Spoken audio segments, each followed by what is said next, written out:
I got a little crazy there. Welcome back to Otra Noche in Miami, a South Florida sports talk show, baby. As you can tell, we're hyped. But before we get into that, let me calm down a little bit. First and foremost, I want to thank everybody for all the support on the second episode. Guys, we hit 100 views. Yes. And we're at 90 subs. Alonso, do you got anything to say, man? No, again, thank you guys so much. Again, we're not expecting anything big from this, right? We just want to keep working at it. Hopefully one day it goes good for us. But no, thank you guys so much. The second video we got 30. I think now we're up to 125 or 130, something like that. So 100 of anything is a lot. So no, we're just very appreciative of you guys. Shout out my boy Miguel. I got you for that one. But no, thank you guys for for watching. If you're not sub, please sub. If you think we're funny, if you like us or whatever, give us a chance. Show us to your friends. Maybe they'll like it too. And no, thank you guys so much. We're gonna keep going and expect more from us. Yeah, he said 100 is a lot of anything, and guys, we're almost at 100 subs. I can't even wrap my head around it. We decided to do a little something special for 100 subscribers. Little goofy thing. It's gonna be a little special. Let's get to that milestone first, and you'll see what it is. We'll see when we get YouTube sent us something in the mail. I gotta fix my hair really quick. The dance got me going crazy. I hope you guys like the fitted. I'm a Ravenclaw alumni. All right. Anyways, let's get it right into the meat and potatoes, like you like to say, Alonzo. The Heat game, 118 to 115. Correct me on that. Yep. Perfect. We beat the Utah Jazz. It was a dub. It was an ugly dub at the end. We're gonna get into all of that. Mm-hmm. But at the end of the day, it is a dub. Every dub's a good dub. Every dub's a good dub, no matter how we get it. Yeah, honestly. And it felt really good to get a dub after losing such an ugly game to the Celtics. Yeah, such a winnable game too. Such a winnable game. Me and Alonzo, we've decided to do this game chronologically. We're gonna start from the first quarter, give our notes, our analysis, and then get to the fourth quarter, just so you can see how this game unraveled, and hopefully we can give some insight on how we were feeling at the time. Oh yeah. Alonzo, do you want to, get us started with the first quarter? I'll get you started, Kenny. Pause. Play. Okay. First thing, offense. First quarter offense. I think from going back to our last game, it was night and day. Kyle Lowry brought the energy. We played at our pace today. The shots were falling early. The offense was flowing. Not as high as a first quarter for either team. 27 to 24, I believe it was. Our lead. And Utah is a great defensive team. I think they're up there. We're 1 and 2 as far as defensive rating goes, I think. Yeah. So coming out of the first quarter with any type of lead is really good, especially against a Utah defense that's so elite like that. And it's a great pace that we were playing with. We got set up. Kyle Lowry and his pace of play set us up early for a good offensive game. So. Yeah, I'm just gonna piggyback off of that. Like you said, right away. Maybe even off the first couple of possessions, you were able to tell that the pace that we were playing at was completely different. It was more attuned to what we've been doing. Against the Celtics, we just looked so sluggish and slow. We played down to their level. Against the Jazz, we brought it to them early. Lowry looked like an animal out there. Props to him for starting the game. He was questionable with an injury. Yeah, he stuck through for the boys. Love to see that desire. You love to see it. You can already tell that he's going to be not a Heat lifer, but he's got that culture, baby. Yeah, he does. But yeah, to be able to, not have – we're known for good first quarters, and we didn't have the greatest, but against the Utah Jazz to come out with any type of lead, like you've said, is, it's really beneficial to us. Yeah. Some notes that I had was right off the bat, like I said, looking better from the three. We had horrible shooting against the Celtics. Horrendous. And that was all across the board. Everybody had an off night. But right off the bat, we were knocking down threes, knocking down the mid-range. I know that was important for us. And then also, all good things, but also the Jazz went 2 for 10 from 3. Yeah. And they're one of the better 3-point shooting teams of the league too. They're one of the better 3-pointers. They rely on that shot. And trust me, we found out in the fourth. Heavily. They were 2 for 10. They were struggling, and they were still in the game. And I had the note here saying, they're still in the game. If these shots start dropping for them, we're gonna be in trouble. Mm-hmm. We'll go back. You'll see. Well, I'm That'll come back. let me give you a little lesson. It's called foreshadowing. Anyways, another thing I noticed that we were looking a lot cleaner on the boards. You know, the Celtics out rebounded us. They were the first team to do it. You know, 1 rebound, but they still did out rebound us. But we did look a lot cleaner. You know, overall, the word I would say for the first quarter is okay. Like, you know, serviceable. Not the best, but definitely not the worst either. Yeah. We did a good job of not coming out flat. Like I said, Kyle Lowry had a big had a big part in that. You know, he came out and played his. We played at his pace. You know, the pace that we like to play at.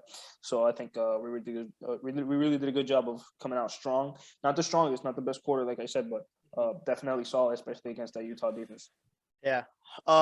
So I think I think that really wraps it up for the first quarter. Yeah, it's a competitive first quarter. It was tight, but it was good seeing Whiteside back on the court against us. We won the game, so it was definitely good to see him. If we would have lost, I wouldn't have liked it. Yeah, no, I hate that guy.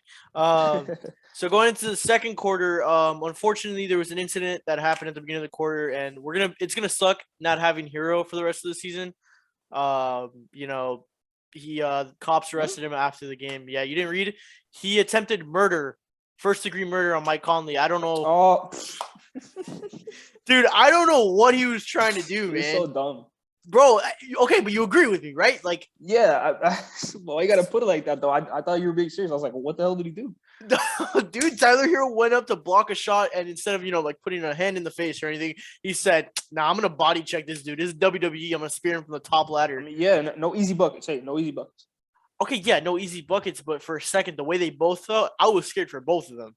No. Safety definitely comes first, but you got to love the fire and defensive, because Tyler Hero was known for not being the greatest defender in the world. Yeah. So I like the fact that he's taking pride in that this offseason and this season, and you can tell he's really improved, as well as Duncan Robinson too. Yeah. He heard the fact that the refs weren't calling so many fouls, and he was like, I'm gonna see how far this stretches. We're gonna see. We're gonna find out. No, but let's get serious here for a second. Hero ball was in full effect the second quarter. Yep. At least it started in the second quarter. He was looking amazing all night. His stroke is so smooth. Pause. He just looks so natural on the court, though. For real. Like, he just looks so. It's fluent. It's easy. It's natural to him. Exactly. And he's so young, and he just knows. He knows it's a superstar in the making. Yeah. Couldn't have said it any better. Do you have any notes for the second quarter? Second quarter. I noticed this in the second quarter. Maybe if we were experts, I would have caught this earlier. But in the second quarter, I really noticed how Spoelstra is. I love what Spoelstra was doing as far as mirroring Kyle Lowry's, Bam's, and Jimmy Butler's minutes when the Utah had Mike Conley, Rudy Gobert, and Bam and Donovan Mitchell on the floor. Mm-hmm. So I think Spoelstra, like, as far as the coaching aspect, he's one of the best, if not the best coach in the league. No heat bias there. No heat bias. That's just a fact. If you know basketball, you know how good of a coach he is. Yeah. I like the fact that he kept them like 1-to-1 as far as our big three and their big three went. Yeah. So I think that put us in good positions defensively up until the third quarter, the fourth quarter, where we'll get to that. But as far as the first 3 quarters, we really did a good job of mirroring those minutes. So trying to keep things in check. That's one of those things that I can't say, I noticed that, like, I had it in my notes, but I get exactly what you mean when you say that. It's like one of those things you can see. Mm-hmm. Good on you, lad. Good on you, lad, for showing Coach Spo some love. Yeah. I feel like too many fans. I'll give him some more love a little bit later too. Too many fans when we win games, we're like, oh yeah, Bam, oh yeah, Lowry, this, that, Butler. But when we lose games, it's like, Coach Spo, man, no rotations, no this and that. So it's always good to give love to the coach. He's been around here for so many years. He's gonna be here till he decides to leave. The dude's our coach, man. He's not going nowhere. Yeah. Kyle Lowry was cooking this game. The Kyle Lowry game, huh? Best game of his best game in a Heat uniform. Is that what we're saying? Easily. Yeah, I agree with that. Easily. I agree with that. Triple double, 8 for 11, 8 for 12. Yeah. Super efficient. Yeah. No, 100%. He did every little thing. It's crazy. His 3 shot, Andy Reid would say, is it Andy Reid or Eric? Oh my God. It's Eric Reid. Oh my God. Sorry, guys. Eric Reed, he kept talking about all season like, oh, Heat fans, don't worry about Lowry's shot. It's gonna come through. It's gonna come through, and it came through. It's been coming through. Yeah. Last 2 games, 20+ points. He's looking so comfortable when he shoots that 3 ball. He knows when he wants it, when he's gonna shoot it, and when he does, you can tell that it's gonna go in. Sorry, not last 2 games, but yeah. 2 out of the last 3 games. Get you. More than 20 points. I get you. One last little thing here for the second quarter. The heck was that kerfuffle that happened with Clarkson and? I don't. It's funny. Oh, never mind. Because I wrote down kerfuffle too. I didn't know. Oh, dude. Of course. That's why I said kerfuffle. I literally wrote down kerfuffle. Yeah, Alonzo, that's like your favorite word, so that's why I said kerfuffle. I don't know what happened. I assume that Lowry must have said something to Clarkson because the initial play happened and Clarkson pushed Lowry to the floor. Lowry got up and Clarkson was like, this guy's just whatever. Like, I'm not paying him any attention. Mm-hmm. And then Lowry did like a little point, said something, and that's when Clarkson got really animated. So I don't know what he must have said. I don't know, but I gotta love it. You gotta love it though. Yeah, love the energy. County Goons, baby. When we were playing, it was the Hornets, right? That PJ Tucker and Markieff Morris were getting into with the Wagner guy. Magic. It was the Magic. My bad. Same type of colors. That's why. Yeah, you're good. But yeah, I was like, bro, that was getting me fired up. And normally when I see like when I would see PJ Tucker and Markieff Morris do that on other teams, I'm like, bro, this guy's so annoying. Bro, these guys are so. Bro, those are the type of guys that you hate to play against, but if they're on your team, yeah, exactly. Dude, it was fun to watch that. And then I also noted that the Jazz shots were starting to fall a little bit more towards the end of the second quarter. Yeah, so we needed to pick it up. Overall notes for halftime, like I said, we were sloppy there at the end of the quarter, and we were going to have to pick it up. And that's one of the things that I think you can't measure it, but the Heat are probably one of the better teams that if they do have a bad half, they come out in the second half, and they look a lot more energetic. But I don't think we had a bad half by any means. No, I don't think we had a bad half either. I think it was that last little stretch that, like, okay, the Jazz had momentum. Let's, regroup. Let's kick it back into gear. Yeah, UD probably went into that locker room throwing chairs at people. Maybe not too many chairs. Maybe one, if anything. Maybe one chair, not like the Celtic game where he threw like 7 or 9. Yeah. Just like one chair, like guys. Don't ask us where we know this from. Yeah. We can't review our sources. Yeah. For saying that.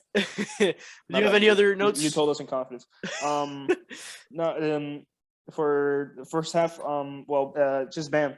Bam against the Gobert matchup was the one that I was really eyeing today. Because Rudy's such a high praised defender, top 3, top 2 defender in the league, 3-time DPOY, coming off a DPOY.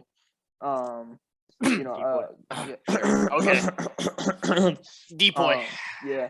But no, I like the way Bam noticed that, that you can't really take it too much in the paint with Gobert, because he's such a good shot blocker. He really did a nice job of staying away from the rim as much as he can, and he really uses mid range to his advantage. His new piece of his arsenal, he was able to use it. Yeah. I think he's one of the better mid range shooters as far as I don't want to say players in the league because there's a lot of great mid range shooters, but big men. Definitely top 2, top 3 in mid-range shooting for big men. So I like the way he uses mid-range to his advantage over the slower Gobert that's usually clogged up in the paint most of the time. So other than that, I think it's third quarter time. Third quarter. The one thing I do want to say about the third quarter right away is the ball movement was looking crisp. We were sharing the rock and we were sharing it efficiently. Last game you mentioned it was a really good note that we tend to overpass the ball sometimes. We give up on. I don't think we tend to. I just think for last game specifically, we overpassed. Yeah, you give up a really good look. I know there was one possession where Butler had that he pump faked the layup. He got his defender in the air. That one I know I took. He gave it to Deadman and Deadman missed. You got to go up to that one, Jimmy. It's one of those things that like, oh my God, us sitting down at home. Butler, what are you doing? It's one of the things that in game you imagine, bro. It happens to everyone. So I didn't really want to point it out, but he's not perfect. No one's perfect. Yeah, but the ball movement looked really, really good. Kyle Lowry, man, like QB1. Like at first when he came to Miami, best QB in South Florida. Hey man, don't do Tua like that, dog. Come on. But I agree. But it was one of those things that everybody was calling him QB1. Oh, he's our quarterback. I'm like, that's so cringy. Can we stop with that? But now it's like I see it. You get the reference. You get the reference. All his assists were dimes. Like they weren't just like, you pass it off to someone, they do their own dribble move, they make their own shot. he was setting his teammates up all game, looking for it. That's what he gets paid to do. We paid him to play his brand of basketball, to set our guys up. Because like Eric Reed and you were saying, that he's not like, don't worry if he's not, he's just because he doesn't score 25 a night doesn't mean he's not having an impact on the game. It's Kyle Lowry. He's gonna impact the game any way he can, as long as like anything that impacts winning he's gonna do. And you got to watch the game to see it. Like if you just watch the box score, other than today, if you just watch the box score on he had 7 points, scoring games, 7 points, 5 rebounds, always not doing nothing. You got to watch the game to see how impactful he truly is. Because one thing that I've noticed is that like maybe because it feels like his assist number should be way higher, because he's always got that first pass off a missed shot. He's passing it up court, but most of the times it's because he gets it up court and then there's another pass, so he doesn't really get the assist. You get me? Yeah, I see that, but like again, you got to remember he's not just the only guy that's making passes out here. No, Bam is the second best passing big man in the league, right behind Jokic. Tyler Hero's averaging 4 assists. Jimmy Butler's gonna average his 5 and 6 assists. Even what's it called? Even PJ Tucker has dribble handoffs on screenplays and stuff like that. You never know. So he's other guys making assists. So he's not the only one who has to average 10, 12, 11. I get you. But I'm not even saying like that. Like, I'm saying he's always like, I feel like he's always the one starting the play and like getting the ball moving. You get me? Yeah, that's his job. Yeah, no, yeah. I know. That's just what I noticed. Another thing I do want to say is in this quarter, just quick mention, this is when he clinched his double-double, his first double-double. Double-double, yep. With rebounds too, not even assists. With rebounds, yeah, that was crazy. One note that I know you're gonna like is I'm finally on the train of just give Yurt7 more Dwayne Dedmon's minutes, because I'm gonna piggyback what you said.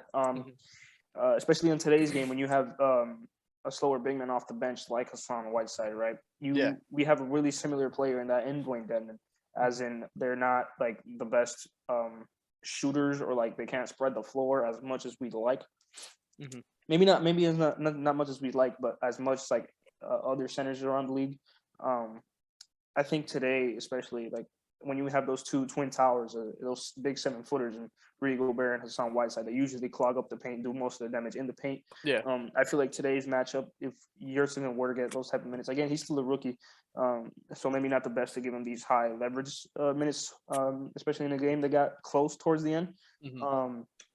I feel like he's definitely would have been a little bit better of a matchup for Hassan Whiteside, in the fact that he could bring him out into the 3-point line, into the mid-range, and he could knock him down. And we've seen him in the summer league, and the 3-4 minutes that he gets in when we're up by 10-15. So I think today up 30 against the Bucks. Just saying. I'm definitely with you. I'm definitely probably one of the bigger advocates to give Yurtseven some minutes. If not, he has Dedmon here for another year, for this year, and Bam is going to be here for the next 4 or 5 years, so he gets to learn from him. So he's going to be in good shape. Yeah. You were telling me before we started recording that the reason that Dedmon's still around for that 1 year that we gave him is just so that we have more time to develop Yurt7. Yeah. We got him at the end of last year. We got you mean Dedmon, right? Well, we got both of them at the end of last year. We got Yurt7 like a couple games right before the playoffs. Year. No. We had him in the G League. We got him in the G League. Yeah, but we called him up, and then we never called him up. Yeah, we did, bro. He was on the roster. No, we didn't. He was on the roster, bro. Maybe he was on the G League. Maybe I'm wrong. No. We signed him like. But I remember seeing him like getting signed. I'm like, who the hell? Yeah, we signed him from the G League after the last game in the G League of the summer league. Sorry. Gotcha. But yeah. But no, I think the reason we gave Yurtseven the 2-year contract, like I was telling you, that since we signed Dedmon for 1 year minimum, he's a good backup center. He's very serviceable, but he's getting older. He's 32, 33. Yurtseven's only 20, 21, 22. I think Yurtseven definitely be the backup center next year. So the fact that we have Dedmon here for at least another year, and Bam is going to be here for the next 5 or 6, he's going to learn from them, and then next year he's definitely going to be that backup center for us. So he's going to be in good hands. Yeah, I can't wait to see what he can flourish into. Yep. Moving on, I'm gonna rapid fire some notes here for the third quarter, because I feel like it wasn't that crazy of a quarter. Yeah, I think the game really was. It was a competitive game, but I think really the fourth quarter was the biggest part of the game. Third quarter, Jimmy was doing Jimmy things, getting buckets. Hero started providing even more of a spark off the bench. Gobert was huge misses. We had a really good. Huge. Sorry to cut you off. A huge non-factor, like very insignificant in today's game. I think he had 8 points and 8 rebounds. Yeah. This is a guy that's top 2, top 3 in MVP. Heralded as his fucking now. So he's the fact that he was not able to do much this game was very great. You know? Yeah. So yeah, we had a really strong finish to the quarter. So now we get into the fourth quarter. Mm-hmm. And we're just playing, guys. Fourth quarter was a wash. We did the Heat things, man. We were clutch in the fourth quarter. Caleb Martin, man, he had what, like a couple. He had that really tough three. He had another three in the fourth. He had another layup in the fourth. He had a circus layup. I don't know where that came from. Yeah, he had the game of his life. Good for him, man. He's if we can start to contribute for the team, that's gonna be awesome for us. Especially, he kind of has to, especially with Max Strus out for I think maybe another week or some change. Mm-hmm. So yeah, that's good to see. The fact we have this kid on a 2-way contract. That's it's unreal. Cherry on the top. We strike again. Fleecing people out here. Yeah, bro. You think he's better than his twin? Than who? Better than his twin? Oh, for sure. What's his twin doing? Wasn't he? I thought he was starting for the Hornets. No, he wasn't. He was definitely getting a lot of minutes for them though, because when they played us, he was. I remember seeing him and be like, "What?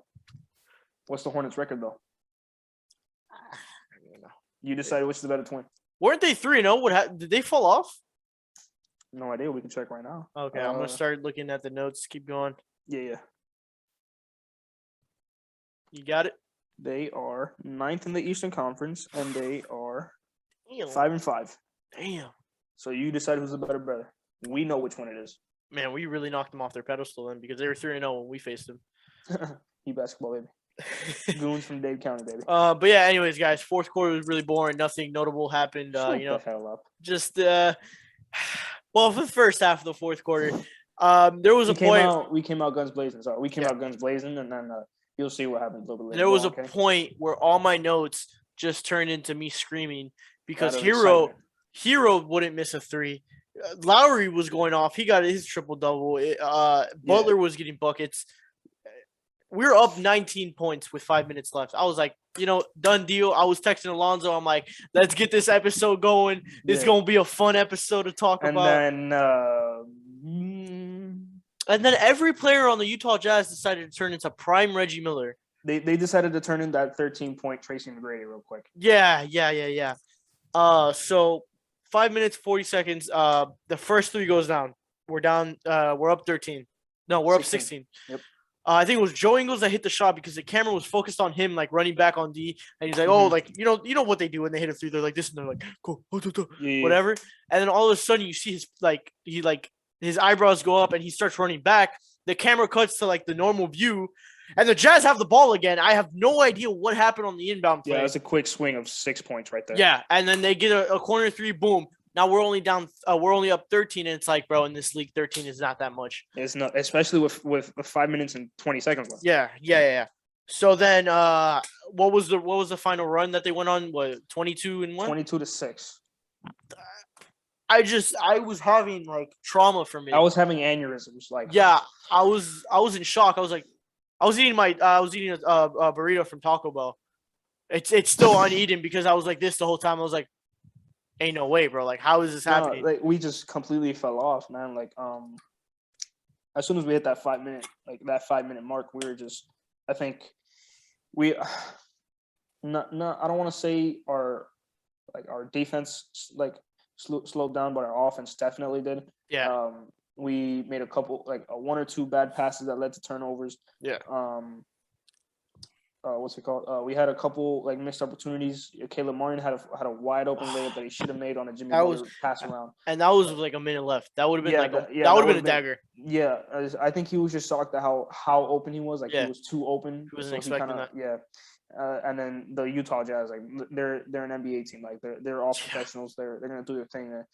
Oh, one thing we still haven't mentioned: random heat killer for today's game. Royce O'Neal, dude, I was like, bro, who? Bro, this guy's averaging less than 6 points. He dropped what, 15, 16? There was a stat that he hadn't had a point in the fourth quarter all season. He had one free throw in 240 minutes. I think he had 4 this game. It's crazy. That's just the Heat thing, though. Always one. There's always one.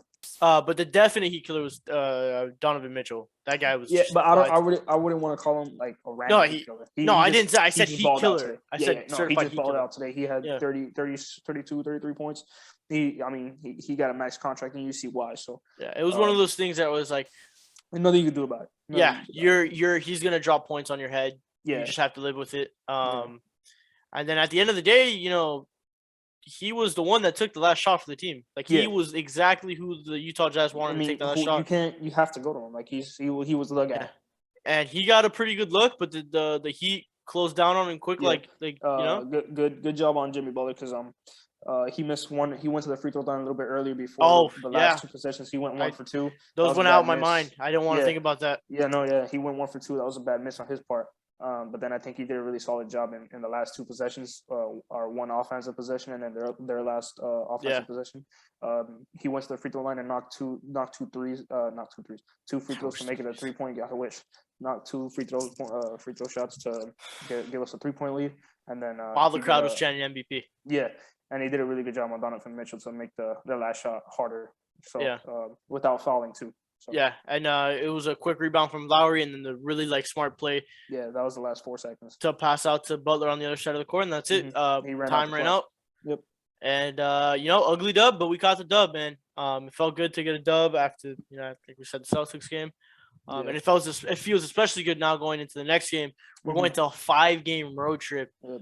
And the first game is Denver Nuggets. It's the NBA. Every team is an NBA team. So no easy dubs here. So we're gonna have to face the reigning MVP in Jokic, and I just know he's gonna give us problems. Yeah, I mean, we got hopefully Bam's healthy. Yeah. I like our chances. I like our chances. I like our chances with every team. Any team we stack up against this year. I think definitely Denver. Watch out for another Kyle Lowry game. Jamal Murray's out. Yeah. So watch out. And I want to see Jamal Murray back on the court. Man, he's one of my favorite non-Heat players. I really fell in love with this. I fell in love with this game during the bubble against that series against the Lakers. Broke out. Yeah, he really broke out on the bubble. Yeah. I can see but yeah. So any more just notable general game notes about the Heat? General game notes. I think big playing time from our role players. Role players being like they have a specific role on the team. This is a little bit of a stress to call him a role player, but Tyler Hero, the 6 man is a role. 6 man, yeah. We'll go with that. Yeah. I think what he dropped 29, 30 points. I think right now it's a shoe in. If we're taking a vote right now, don't even vote. Like it's just hand it to him right now. 6 man of the year, 6 more. 6 more. Just hand it to him. Yeah. I like 29 points tonight, right? Yeah, 29. I think 29 points, 3 assists, 2 boards. I think it was, or 2 assists, 3 boards, something like that. Yeah. I like the fact that, like I said before, Gobert was a non-factor. He really kept him at bay, which is really good. Props to Spo. I know you said, I think in the first episode, that he was we had a couple plays there that we could have used the challenge. Yeah. Yes. But, it was still early in the game, like I said. It was. I think it was in the second quarter. I like the fact that towards the end of the fourth quarter when it got ugly, he believed in his players. Jimmy Butler went up for a layup and they called a charging foul on Jimmy Butler, but then a charging foul on Jimmy Butler. And then Jimmy Butler went as soon as he came off the play, told Coach Bo to challenge it. He went right to the challenge and it got overturned and we got 2 free throws. So I like the fact that he wasn't hesitant to use it in that big of a situation. So it's he'll do it. It's not a problem. He got it. It played out exactly like how you said, because when I mentioned it, you were like, "Oh, it was early in the game. If it's late in the fourth quarter, imagine if he used it in the second quarter, the first quarter of the game, then that play would have been. Who knows? We probably would have lost this game. Yeah. So that was really big by Spo. Nothing much else. Just good dub. Not good dub, but a dub. No, a dub's a good dub. Yeah. Got anything else to say about the Heat, man? Bam Depoy, Jim VP, 6 man of the year, Tyler Hero, and Coach Bowles, Coach of the Year, baby. I can't believe he hasn't won a Coach of the Year yet, but that's weird for me. That's weird to me. This is the year for him. It's the year for us, man. It's the year for us, baby. We're going to Calle Ocho con, the pots and pans. Bing, bing, bing, bing. Yeah, those are. Hopefully. I think that wraps it up pretty much for the game, though. Yeah, no, I would agree. One thing we do have a little surprise for you guys this Oh, yeah. episode is Yeah.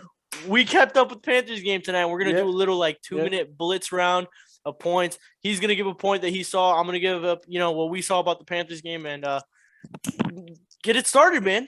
All right. I was eating dinner, so I missed the first period, but I came in with 15 minutes left in the second, and with the period and a half that I watched, the Canes had like 3 or 4 power plays that where they had the momentum. At least they tried to get the momentum, and I think we did a really good job of stopping them from doing anything in those 3, 4, 5 during the PowerPoint, which is huge. yeah, which is very huge.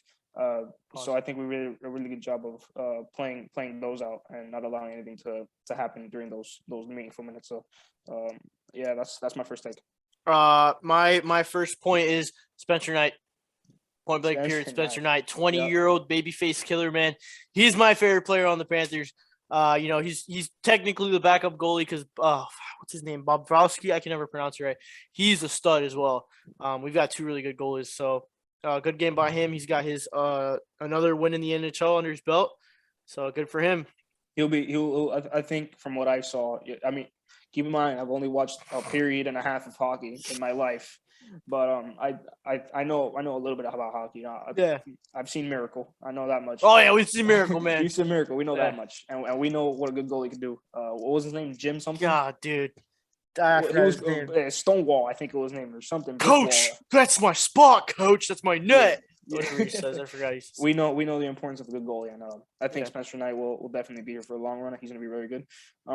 My second take, Duclair, man, Anthony Duclair. Dude, MVP.